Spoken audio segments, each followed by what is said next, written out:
So today we're going to continue reading from The Wild Robot by Peter Brown. We're going to start with chapter 22, The New Word. A new word was spreading across the island. The word was Roz. Everyone was talking about the robot, and they wanted nothing to do with her. I don't think I'll ever feel comfortable knowing that Roz is on the prowl. I hope Raj camouflages herself as a rock forever. Shh! There's Roz now. Let's get out of here. Roz wandered the island, covered in dirt and green growing things, and everywhere she went she heard unfriendly words. The words would have made most creatures quite sad, but as you know, robots don't feel emotions. And in these moments, that was probably for the best. Chapter 23, The Wounded Fox. My face, my beautiful face, somebody help! Think the fox was lying on a log, howling in pain, with a face full of long, sharp quills, when Roz appeared. Isn't there anyone else who can help? Would you like me to leave? Said the robot. No, please don't. Go. I'll take what I can get. What happened? Well, I didn't think that porcupine could see me in the bushes, but when I went for his throat, suddenly there were quills in my face. Why did you go for his throat? Why do you think? Because I was hungry. If you had not attacked the porcupine, you would not have quills in your face. Yes, Roz, I know that, but a fox got to eat. I just didn't expect him to put up such a fight. Look, there are even quills in my paws. I can't walk. My face is numb, and I could die if you don't help me. What would you like me to do? Asked the robot. I'd like you to pull out the quills. Roz calmly knelt beside Fink and said, I will pull out the quills. The robot started to tug on a quill, but it snapped off in her fingers. Fox yelped, ah! And said, pinch it closer to the skin. So Roz pinched the broken quill closer to the skin, and then very, very slowly she pulled it out. The fox winced in pain and said through his teeth, Please, Roz, pull them out faster. This is agony. Roz quickly tugged out another quill, and then another and another. The fox lay perfectly still, eyes closed tightly, wind whistling through his nose, and until every single quill had been removed and placed in a neat pile beside him. Fink struggled to his feet. Thanks, Roz. I owe you one. The fox smiled briefly, and then he limped away. Chapter 24, The Accident. As Roz wandered through the springtime, she saw all the different ways that the birds entered the world. She saw birds guarding their eggs like treasures until the chicks finally hatched. She saw a deer give birth to fawns who were up and running in a matter of minutes. Many newborns were greeted by loving families, and some were out on their own from their very first breath. And as you're about to find out, a few poor goslings would never even get a chance to hatch.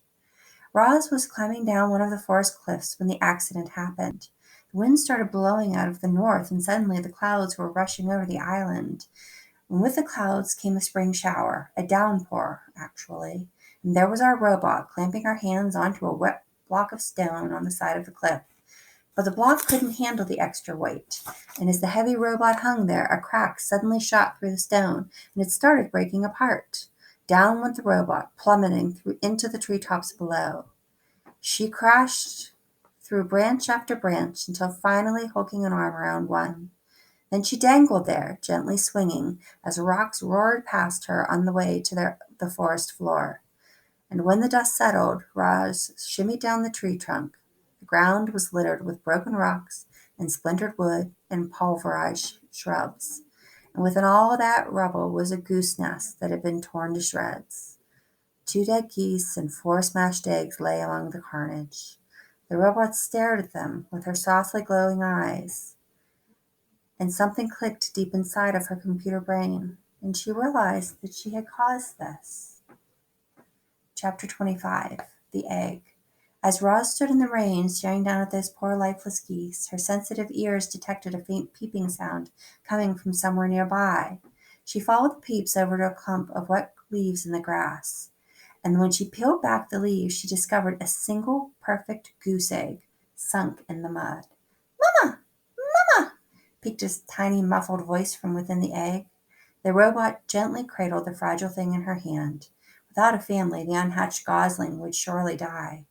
Roz knew that some animals would die for others to live. That was how wilderness worked. But would she allow her accident to cause the death of another young gosling? After a moment, the robot started to walk. Carefully holding the egg, she moved through the forest and away from that sad scene. But she didn't get far before Fink burst out from the bushes. "What happened?" the fox panted. "The whole forest was shaking." "There was an accident," said the robot. "I was climbing those cliffs when the rocks started to fall." "You should be more careful," said Fink as he checked out the robot's new scrapes and dents. "I'll need your help if I ever have any more porcupine trouble." "I will be more careful." "What do you have there?" asked Fink, looking up at Roz's hand. "A goose egg." "Ooh, I love eggs. Can I eat it?" "No." "Please?" "No." "Why do you want it?" the fox scowled. "I thought you didn't eat food." "You may not have this egg, Fink." The fox sighed. He scratched his chin, and then he started sniffing the breeze. His nose had found the scent of the other geese. "You can keep your egg," he said, as he trotted toward the cliffs. "I smell something better." The robot walked on through the misty forest for a long time until she was standing beneath a sprawling oak tree. Roz placed the egg on a pad of moss, and then she snatched grass and twigs from the ground and delicately wove them together to make a little nest. She placed the nest inside the egg, placed the nest on her flat shoulder. She placed the egg inside the nest on her flat shoulder, and then climbed up into the branches. Chapter 26. The Performer. Up in the sprawling oak, the goose egg was peeping and wobbling about in his nest. "Mama! Mama!" said the egg. "I am not your mother," said the robot. The egg continued peeping and wobbling until nightfall, when the gosling settled down inside to sleep, and the egg became quiet and still. The robot was about to settle into her own kind of sleep when she heard something in the underbrush below. Roz peered down from the branches and saw the weeds rustling in the moonlight. A creature was crawling past, but the creature stayed low, hiding in the darkest shadows so that Roz couldn't see who it was. Roz wasn't the only one watching. A pair of furry ears rose up behind a log. The ears belonged to a very hungry badger. He lay in wait as the shadowy creature came closer and closer, and when the time was right, the badger pounced. You might expect a creature under attack to run for her life, or to defend herself, or at the very least to scream. But when the badger pounced, this creature just rolled onto her back, stuck out her tongue, and died. Not only was she dead, she was rotten, and the badger's face twisted with disgust. "Ugh, what a stench!" He potted the stinky corpse a few times and then gave up. "No, thanks. I'd rather eat beetles." And the badger hurried off to find a less disgusting meal. Had that mysterious creature been frightened to death? And how could her body rot so quickly? Roz was confused, and when the robot became considerably more confused an hour later, when the dead creature's ears began to flicker, and her nose began to twitch, and she rolled onto her feet and went on her way as if nothing had happened. The robot's voice called down from the tree. "Are you alive, or are you dead?" The creature's voice hissed up from the shadows. "Who's there? Why have you been watching me?" "What you did was unbelievable," said Roz. "I could not look away." "Unbelievable? Really?" The creature's voice seemed to be softening. "I thought perhaps I overdid it when I stuck out my tongue." "I was certain you were dead." "Oh, what a lovely thing to say." "Were you dead?" "Well, of course not. No one can come back from the dead. It was just an act." "I do not understand." "It's simple. I knew that if I played dead and really laid it on thick, that old badger would be so disgusted he'd run off. And that is exactly what happened. We possums are natural performers, you know." "So you are a possum?" Roz's computer brain quickly retrieved any information it had on possums. You are a marsupial and are nocturnal and are known for mimicking the appearance and the smell of dead animals when threatened. "It's true. Death scenes are my specialty, but I have a wide dramatic range. Believe me." "I believe you." "Have you done any acting?" asked the possum. "I have not." "Well, then you should. You might enjoy it. You can start by imagining the character you'd like to be. How do they move and speak? What are their hopes and fears? How do others react to them? Only when you truly understand a character can you become that character. The two odd creatures sat there, one in a tree, the other in weeds, and talked about acting. The possum went on and on about her various acting methods and her triumphant performances, and our robot observed every word. But why do you pretend to be something you are not? Because it's fun, said the possum, and because it helps me survive, as you just saw. You never know. It might help you survive too. Soon the robot's computer brain was humming with activity. Performing could be a survival strategy.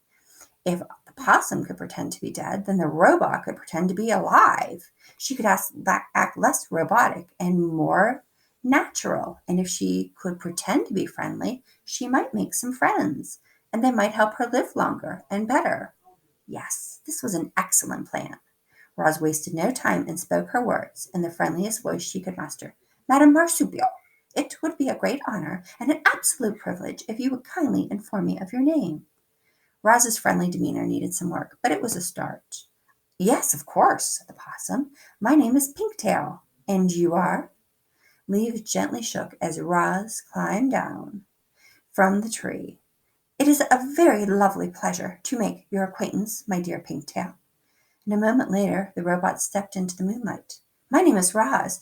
Oh my, the possum gasped. You're the monster? I am not a monster. I am a robot, and I am harmless. Harmless? Really? Well, you do seem rather gentle, and I heard someone say that you don't eat any food at all, which makes no sense. But hopefully it means you won't eat me. I will not eat you, said the robot. I'm so glad to hear that, said the possum. And a moment later she too stepped into the moonlight. It's nice to meet you, Roz. A weak smile appeared on Pinktail's pointy face. Roz thought that things were going really well, but she didn't know what to say next, and neither did Pinktail. So the two friendly creatures just stood there together and listened to the crickets for a while. Well, I should be on my way, said Pinktail at last. Have a nice evening, Roz. Have the nicest evening, Pinktail. I shall look forward to the pleasure of encountering you again in the future. Soon, I hope. Farewell. And with that awkward goodbye, Pinktail slipped back into the weeds, and Roz climbed back into her tree. Chapter 27, The Gosling. Something was happening inside the goose egg. Crunch! A tiny bill poked through the eggshell, peeped once, and then continued crunching away. The hole got bigger and bigger, and then, like a robot breaking from a crate, the hatchling pulled himself out into the world. He lay quietly in his nest with his eyes closed, surrounded by chips of broken shell.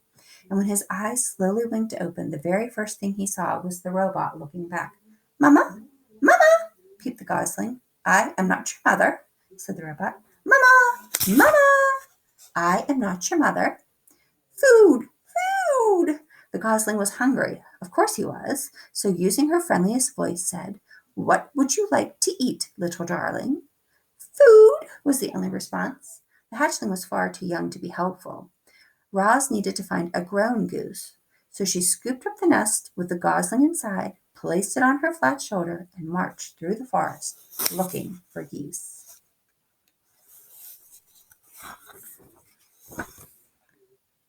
The old goose. Now, ordinarily, the forest animals would have run away from the monster, but they were awfully curious why she was carrying a hatchling on her shoulder. At once, once Roz explained the situation, the animals actually tried to help. A frog pointed Roz up to the squirrels. A squirrel recommended that she speak with the magpies, and then a magpie sent them over to the beaver pond. The ground grew soggier, the grass grew taller, and soon the robot and the gosling were looking across a wide, murky pond. Dragonflies buzzed through the weeds, turtles sunned themselves on a log, and schools of small fish gathered in the shadows. And there, floating in the center of the pond, was an old gray goose. A very good morning to you, the robot's friendly voice boomed away over the water. I have an adorable little gosling with me. The goose just stared. I am in great need of your assistance. Actually, the gosling is in need of your assistance. The goose didn't move. Food, peeped the gosling. Food, food. The tiny voice was more than the old goose could bear. She began gliding across the pond and squawking to the robot. What are you doing without a hungry hatchling? Where are his parents? There was a terrible accident, said Roz. "It was my fault. This gosling is the only survivor. If there was a terrible accident, why does your voice sound so cheerful?" The goose flapped her wings. "Are you sure you didn't eat his parents?" "I am sure I did not eat his parents," said Roz, returning to her normal voice. "I do not eat anything, including parents." The goose squinted at the robot, and then she said, "Do you know who his parents were?" "I do not know." "Well, they must have belonged to one of the other flocks on the island, because nobody in my flock is missing." "Will you take the gosling?" "I most certainly will not. I can't take in any orphan I see. Then you say this is your fault? It seems to me that it's up to you to make things right." "Mama! Mama!" "I have tried to tell him that I am not his mother," said the robot, "but he does not understand." "Well, you have to act like his mother if you want him to survive." And there was that word again, act. Very slowly, the robot was learning to act friendly. Maybe she could learn to act motherly as well. "You do want him to survive, don't you?" said the goose. "Yes, I do want him to survive, but I do not know how to act like a mother." "Oh, it's nothing. You just have to provide the gosling with food and water and shelter and make him feel loved, but don't pamper him too much and keep him away from danger and make sure he learns to walk and talk and swim and fly and get along with others and look after himself. And that's really all there is to motherhood." The robot just stared. "Mama, food," said the gosling. "Now would probably be a good time for you to feed your son." "Yes, of course," said the robot. "But what should I feed him?" "Give him some mashed up grass and a few insects. Get in there, then it's all the better." Roz tore several braids of grass from the ground, and she mashed them into a ball and then dropped the ball into the nest. The gosling shook its tail feathers and chewed up his very first bites of food. "And, by the way, my name is Loudwing," said the goose. "Everyone already knows your name, Roz, but what's the gosling's name?" "I do not know," said Roz, looking at her adopted son. "What is your name, gosling?" "He can't name himself." And then, with a loud burst of wing beats, the goose fluttered up from the pond and landed right on Roz's head. Water streamed down the robot's dusty body as Loudwing leaned over the nest. "Oh dear, he certainly is a tiny thing," said Loudwing. "He must be a runt. I'll warn you, Roz, runts usually don't last very long. And with you for a mother, it'll take a miracle for him to survive. I'm sorry, but that's the truth. However, this gosling still deserves a name. Let's see here. His bill is unusually a bright color. It's actually quite lovely. If I were his mother, I'd call him Bright Bill. But you are his mother, so it's up to you." "His name will be Bright Bill," said Roz as the goose fluttered back to the pond, "and we will live by this pond where he can be around the other geese. I will find a sturdy tree nearby." "You will do no such thing. A tree is no place for a gosling. Bright Bill needs to live on the ground like a normal goose." Loudwing sized up the robot. "I suppose you two will need a rather large home. You better speak with Mr. Beaver. He can build anything. He's a little gruff at times, but if you're extra friendly, I'm sure he'll help you out. And if he gives you any trouble, remind him that he owes me a favor."